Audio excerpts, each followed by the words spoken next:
On April 9, 1865, General Robert E. Lee surrendered and brought the Civil War, a bloody battle between the North and the South, to an end. However, many Southerners, the Confederates, were angry with the results of this war. Among them was a famous actor, John Wilkes Booth, who was always a strong believer in the Confederate side.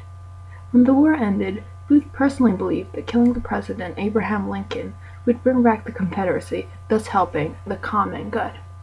Booth put together a conspiracy including Mary Surratt, Lewis Payne, George Atzerodt, David Harold, Samuel Mudd, Michael O'Laughlin, Edmund Spangler, and Samuel Arnold. Booth planned on killing Abraham Lincoln himself, but David Harold and Lewis Payne would assassinate the Secretary of State Seward, and George Atzerodt would kill Vice President Andrew Johnson. On April 14, 1865, Booth proceeded to Ford Theater where he assassinated the president. He left the theater at once and met up with Lewis Payne outside of Washington, who had stabbed the Secretary of State around the same time Booth had assassinated the president. Booth desperately tried to escape to the South.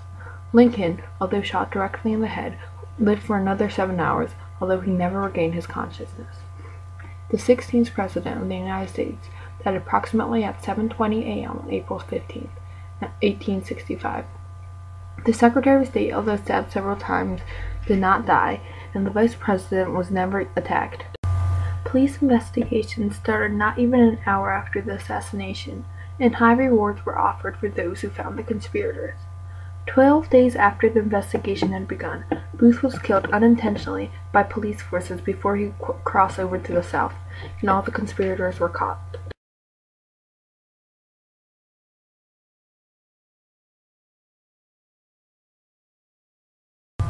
Although Booth was killed when found, the conspirators who were caught met equally harsh sentences. Mary Surratt, Lewis Payne, George Atzerodt, and David Harold were sentenced to death by hanging. Mary Surratt was the first woman to ever be hanged in the history of the United States. Samuel Arnold, Samuel Mudd, and Michael O'Laughlin were given life sentences in prison, and Edmund Spangler received a 6-year sentence.